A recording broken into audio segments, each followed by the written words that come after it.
Sobat Trader, selamat datang di Didimex Forex Insight, tempat di mana kita membahas peluang market forex setiap minggunya. Dan saya tidak sendiri, kini sudah hadir bersama kita Miss Mary sebagai analis dan trader profesional dari Didimex. Hari ini kita akan kupas tuntas mengenai berita-berita besar yang berdampak terhadap market forex. Langsung aja masuk ke sesi Q&A. Untuk pertanyaan pertama, pada hari Rabu tanggal 28 Mei pukul 8.30 waktu Indonesia Barat, Australia diperkirakan merilis CPI years per years dengan forecast di 2,3% versus previous di 2,4%. Bagaimana sih potensi dampaknya pada AUD USD, Miss? Oke, jadi jika CPI ini memang turun ke angka 2,3%, ini akan membuat kesan bahwa tekanan inflasi di Australia ini mulai mereda dan membuat pasar penurunan ekspektasi kenaikan suku bunga RBA juga. Dalam skenario ini, AUD USD kemungkinan besar ini akan mengalami tekanan jual dan mencari pijakan di support jangka menengah, sehingga trader bisa mempersiapkan sell setelah harga memantul di area resistennya. Namun sebelumnya, jika data ini mengejutkan dan justru lebih tinggi dari nilai 2,4%, kita akan melihat rebound yang tajam pada AUD karena ekspektasi hawkish RBA ini akan bangkit kembali. Pada kasus ini, mungkin trader dapat bisa membuka posisi buy bila harga tertembus ke atas resisten intraday-nya dengan konfirmasi candle. Next, untuk pertanyaan kedua, Rabu pada tanggal 28 Mei pukul 9 waktu Indonesia Barat, RBNZ diperkirakan mempertahankan OCR pada level previous di 3,50% tanpa adanya perubahan, disertai dengan monetary policy statement. Apa sih skenario untuk NZD? Oke, dengan OCR itu ditetap di 3,5% itu mungkin itu akan membuat fokus bergeser ya pada nada pernyataan RBNZ. Apabila statement terkesan dovish misalnya, jika mereka menekankan perlambatan ekonomi global, NZD ini akan diprediksi akan menghadapi sinyal jual. Nah, trader bisa menunggu kegagalan harga menembus resisten intraday-nya sebagai sinyal sell, lalu memasang stop loss di harga high kecil terakhir untuk proteksinya. Nah, sebaliknya, jika nada pembicara terdengar hawkish, ini bisa membuat optimis pada prospek ekonomi juga, akan membuka peluang untuk buy setelah harga berhasil menguat melewati area resisten dan terkonfirmasi pullback sebagai pemantul ulangnya lagi. Untuk pertanyaan ketiga, pada hari Kamis tanggal 29 Mei pukul 1 dini hari waktu Indonesia Barat, FOMC minutes akan rilis tanpa angka forecast atau previous. Apa yang harus diantisipasi untuk USD Index? Oke, untuk minutes FOMC sendiri seringkali menguak diskusi ya, internal deficit tentang inflasi dan juga suku bunga.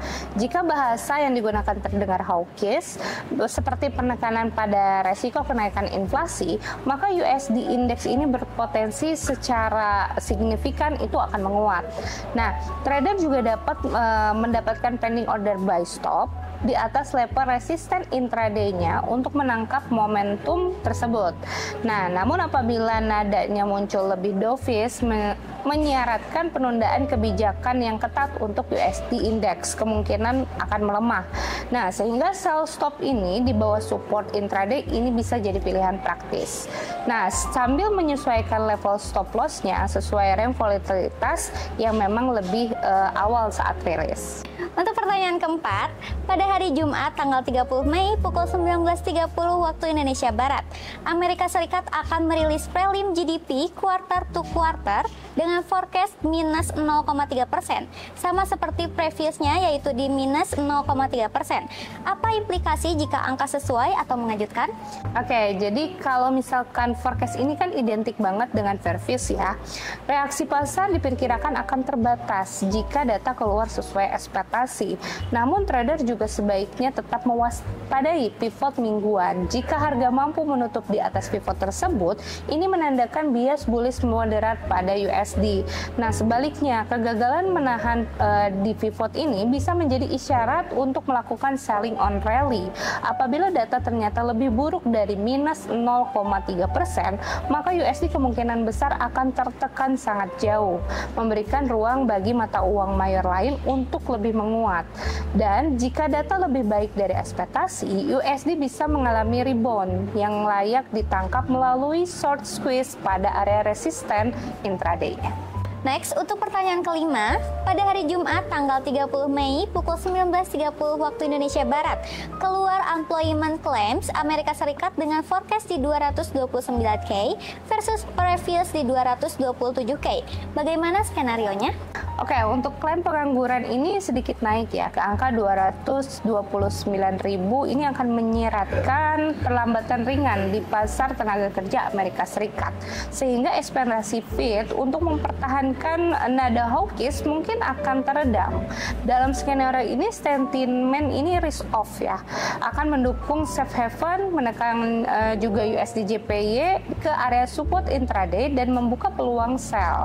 Namun jika ada data klaim lebih rendah dari perkiraan, USD JPY ini bisa dipakai untuk buy on breakout resisten sebagai tanda dan kekuatan dolar.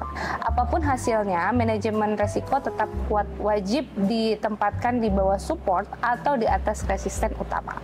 Next, pertanyaan ke-6, pada hari Jumat tanggal 30 Mei pukul 2 dini hari waktu Indonesia Barat, Gubernur BOE Bailey akan berpidato tanpa angka. Kata kunci apa sih yang harus diwaspadai trader GBP USD? Oke, dalam pidato Gubernur Bailey ini istilah seperti further tightening atau vigilant itu biasanya menjadi sinyal hawkish yang dapat memperkuat GBP terhadap USD. Nah, trader biasanya dapat menunggu breakout di atas resisten harian untuk membuka posisi buy-nya sambil memastikan adanya retest sebagai konfirmasi. Nah, sebaliknya jika ia menekankan uncertainty atau downside risk, itu menandakan nada dovish dan membuka peluang sell on rally. Ketika GBP USD gagal melewati resisten, intraday-nya dengan stop loss ditempatkan di atas high pidato tersebut.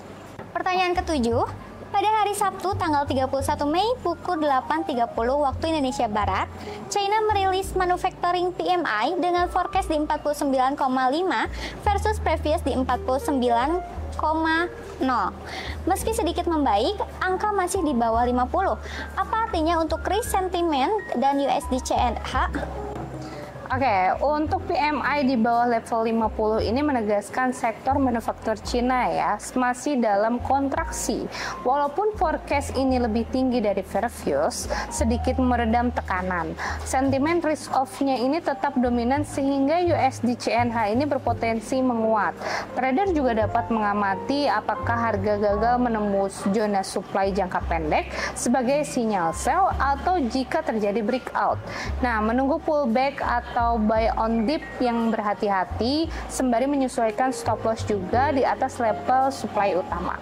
Pertanyaan terakhir, pada hari Jumat tanggal 30 Mei, zona Euro merilis Jerman Prelim CPI month per month dengan forecast di 0,1% versus previous di 0,4%. Apa sih skenario untuk Euro USD? Oke, untuk forecast inflasi inti Jerman ini yang menurun drastis ya dari 0,4% ke 0,1%. Itu menunjukkan perlambatan tajam dan memunculkan bias dovish pada euro. Nah, jika data sesuai dengan forecast, Euro USD kemungkinan besar akan menghadapi tekanan jual dan juga memecah pivot mingguan ke bawah. Sehingga sell on rally di area retest pivot menjadi strategi yang relevan. Dan jika angka surprise lebih tinggi dari 0,4%, Euro USD ini bisa rebound. Dan trader ini bisa membuka posisi buy setelah harga menembus resisten intraday dengan konfirmasi pullback-nya. Sekian data-data penting yang bisa kita bahas di Forex Insight minggu ini. Semoga bisa membantu trading kalian ke depannya. Happy trading!